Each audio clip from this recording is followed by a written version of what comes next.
So yun, what's up mga kapanda, magandang hapon sa inyo lahat at DCCB TV.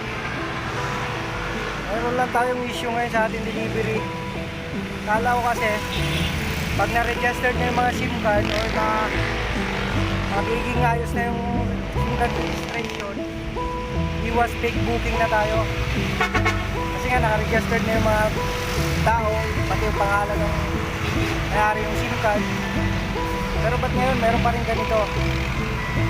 So kanina nung ino-order niya pala yung pagkain, panay ang chat niya sa akin.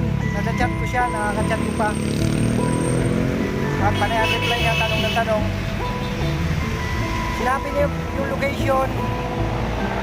At nag-suggest pa siya na sana matuntun ko daw. O nagsabi pa siya na sana matuntun ko daw kasi mali yung din niya.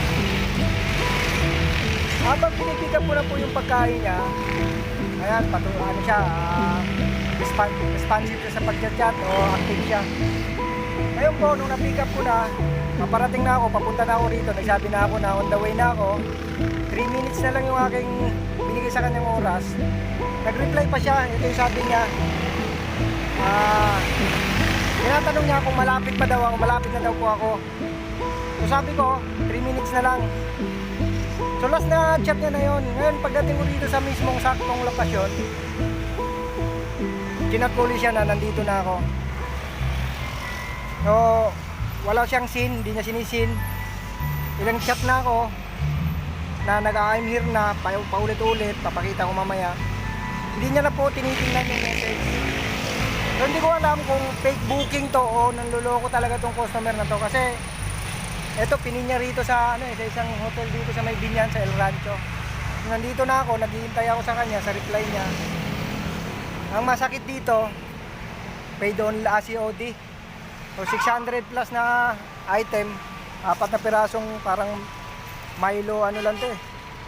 Milo Crush. So masakit lang isipin na kahit na papaano eh, meron pa rin talagang mga tao na ganito, yung nanluloko sa trabaho mo.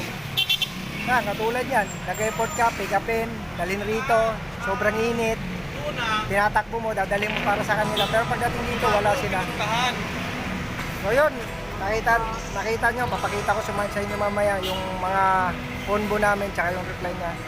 Ba't hindi nyo na po sinisin yung inyong message? Yung mga message sa inbox nyo, sa Panda apps. Ilang minutes na po ako nandito, minimiss ko lang ko kayo, unreachable na po kayo. I-try ko mimiss call, yung number nyo po, ayan. Pakinggan nyo po kung ano sasabihin ng operator. Cannot be reached na siya. So, masakit kasi rito, si Panda, kahit i-report mo ng maayos to, pag return to vendor, ang sinususpend niya, rider, kahit na naayos mo pag-report. Ito, di ko alam kung ano magiging sanction sa akin nito, baka i-suspend ako nito. Pero i-return ko to sa vendor. Yun, wasted ng oras, effort, tsaka bilatsaraw.